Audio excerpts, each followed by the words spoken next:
Hello and welcome to the Sales Show. I'm Maree Kirkpatrick, your sales and business strategist.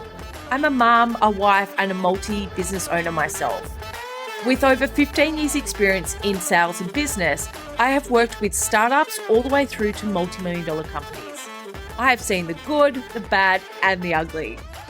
I love helping service-based businesses make an income as well as an impact. Let's jump into talking about all things sales and business. Hello and welcome to the Sales Show. I'm your host, Maree Kirkpatrick, and I am excited to talk to you today. We are going to be talking about how to actually turn your database into a gold mine via conversion. So many people will say to me, I need to keep building my database, or I'm focusing on building my database, or I need more leads and inquiries, which all sounds amazing. But if it's not converting, then we just have a list of people that have opted into our stuff. And so what I want to talk to you about today is how do we actually put in strategies to unlock our database and make it as full of potential as we possibly can. And by tuning in today, I'm going to give you some really valuable insights into converting your database into sales and revenue to really maximize your business's potential. Now, before we kick off, I know a lot of people may be thinking, what exactly is database conversion and why is it so important in my business? When I put together some content for TAFE New South Wales a couple of months ago, we were talking about what are those assets in your business. And an asset in your business is something that makes it more valuable and makes your business have really strong foundations. And one of the biggest things for me is a database.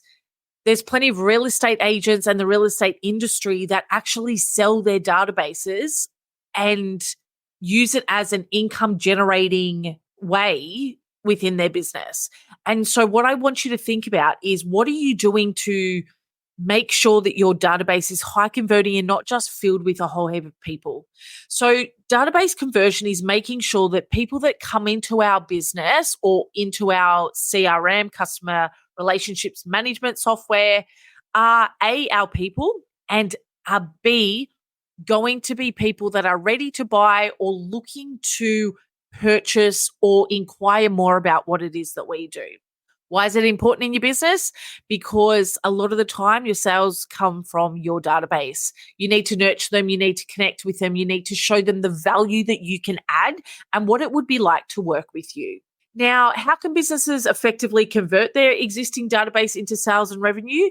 Well, there's a few things we can do. We want to make sure that we are, as I said before, adding value, but having nurture sequences is a really great way to do it. Making sure that we've got documents and value. So that can be tips, that can be strategies, depending on what it is, what industry you're in. That can vary depending on your industry and what it is that your clients are looking for. But what I don't want you to do is just focus on getting 5,000 people into your list or 10,000 people or 20,000 or even 100. Whatever your numbers are, it doesn't really matter. My question to you would be, are you focusing on the number of people on your database or are we focusing on the number of people that have bought from our database? And I want to look at the later today because if people aren't buying off your database, we're just spending a whole heap of time and energy without actually getting dollars and having that cash generating from that database. So some of the misconceptions that I see people go through or experience is a big database means a big business. No, that's not true. You can have a tiny database that is so engaged and so high converting that everything that you put out there, people are willing to buy. You can also have a database that is full of lots of people, but maybe only 0.5% of people have actually bought from you that are on your database. And so we want to make sure that the people that are coming in are right and the people that we bring into our database, we're also looking after. The last thing you want to do is bring people into your business and then what I call ghost them. I don't know if anyone else experienced this, especially in COVID. You realized how many email addresses you'd signed up to or how many people had your email address, and they would send you an email and start talking about what they're doing about COVID or how your health and well-being is important to you or how we're still here for you. And you're sitting there going, you haven't emailed me in like 5 years. Where have you been? And we don't want to be one of those customers, right? We want to keep in contact with our customers, but we also don't want to be just constantly selling to people. I think when I talk to people, or when people look at jumping onto my database, they think, oh, the sales chick is just going to constantly sell to me. No, that's not what I'm about. I'm about what I sit there and I think behind my computer, what can I do to add value to your business? What can I do to give you a quick win? What can I do to show you what it's like to work with me? What can I do to show you the results that I have achieved for clients so that you can potentially think about what it would take to get those similar results into your business? And so don't just think that big database equals big dollars, because it doesn't. Another misconception I see is that people think that as soon as someone jumps onto their database that they are ready to buy. That's not true either. The statistics show that sometimes you need to touch base with people. People need to touch your business or have some form of experience with your business over 7 times, on average about 21 times. And so if you are getting people to opt in and join your database for maybe something that a newsletter or a 10% discount on your online store, or what I call an opt-in or a lead magnet, that is like a taster of what it is that you do. So it may be like 5 steps to this. It may be, I've got one that's 11 strategies to help with your conversion. That for me, if you went through that list and ticked off each one of those activities, you would double your conversion at least. You would increase your sales. And I'll give you the link to that later on in this podcast as well. But I just want you to understand that there are misconceptions around databases and conversion. Numbers in a database don't always equal numbers, cash in your bank account. So when we look at converting your database, we want to look at setting up processes. I'm a big process person. I believe that it takes the mental load out of what it is that we do as business owners, but it also means that we can track our data and our metrics based on those processes. So set up a process that when people come into your business, whether they come in via your website, whether they come in via a webinar that you've run, whether they come in off someone else's database or a recommendation or something along those lines, set up a process and a nurture sequence that can really show them who you are, what you're about, give them a good sense of who you are and the vibe that you have going, the energy within your business. But the reality is that we can't just set up that process once and completely forget about it. We want to keep updating it. We want to keep optimizing it. We want to keep checking in on our data and our metrics to see what's working and to see what's not. So I want you to think about what is that continuous nurturing and updating that you can do to increase the engagement and maintain the effectiveness of your database. Lots of emails doesn't also equal a lot of sales. High quality, high value. And some people will ask me questions like, okay, Maree, if I send out emails to my database, should they be long? Should they be short? Should I include pictures? Should I include links? Should I have videos? All of that sort of stuff is like the finer details. What I want you to understand is, first of all, how do your clients or your ideal clients need to receive information from you? I had someone say to me, oh, don't worry, I've got a 50-page PDF booklet that you can read through.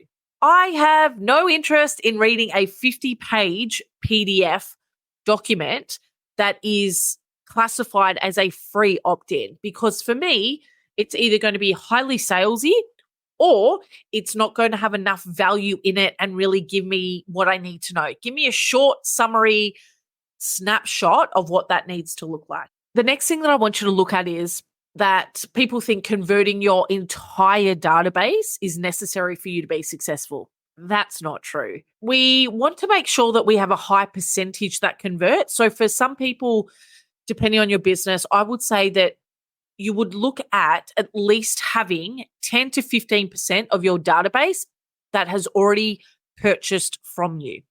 If they are not, figure out what you need to do. Maybe do some research, maybe connect in, maybe ask some questions around what it is that they're looking for, or what would it take for them to take that next step with you. That sort of information can be absolutely vital, but a lot of people don't do it. Or they create content based around what they think that their client needs, rather than getting on the floor with their client and really figuring out what does it look like for my client to get things done? What is it that they are looking for to take that next step, to get on the floor and understand exactly where they are? What do they need to hear? What do they need to see? What do they need to experience? What do they need to feel? All of that. So you don't need to have your entire database converting, but we want to make sure that we're doing quality over quantity, because that will allow you to really focus on high value leads. You can also segment your database to ensure that you are touching people at the right time based on their customer journey within your business.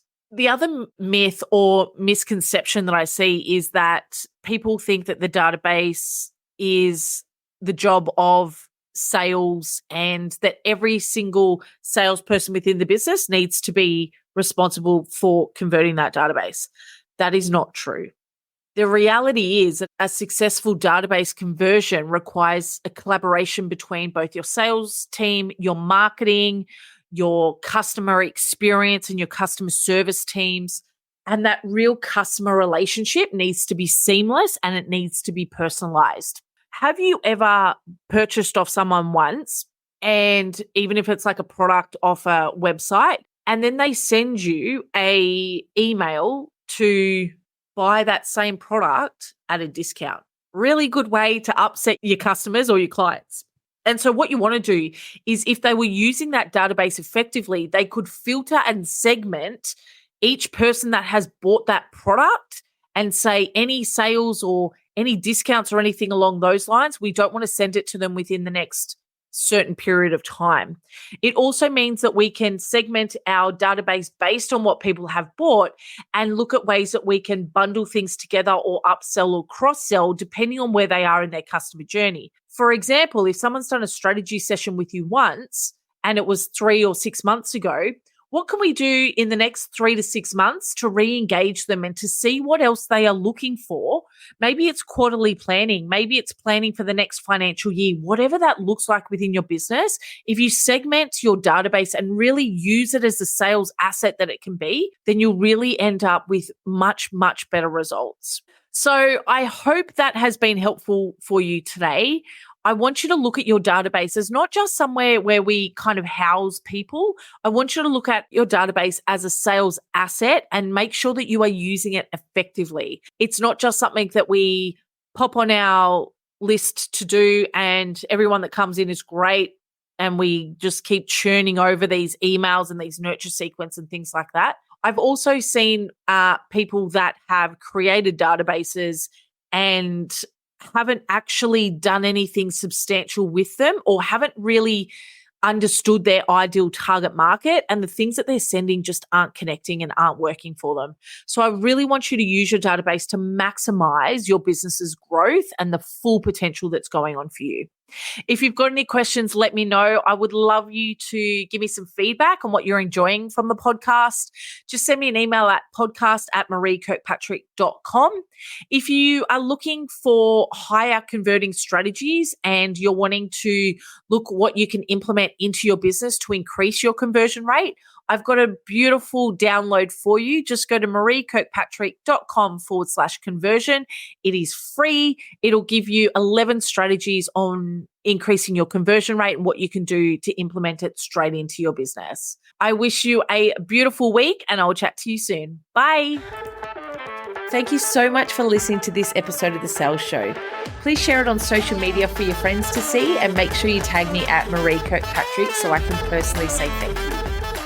If you would like to show me some love, leave me a review on Apple Podcast. I'd love to hear from you. Email me at podcast@mareekirkpatrick.com. And if you would like to work with me further or see any of the free resources mentioned on today's show, they can be found at mareekirkpatrick.com.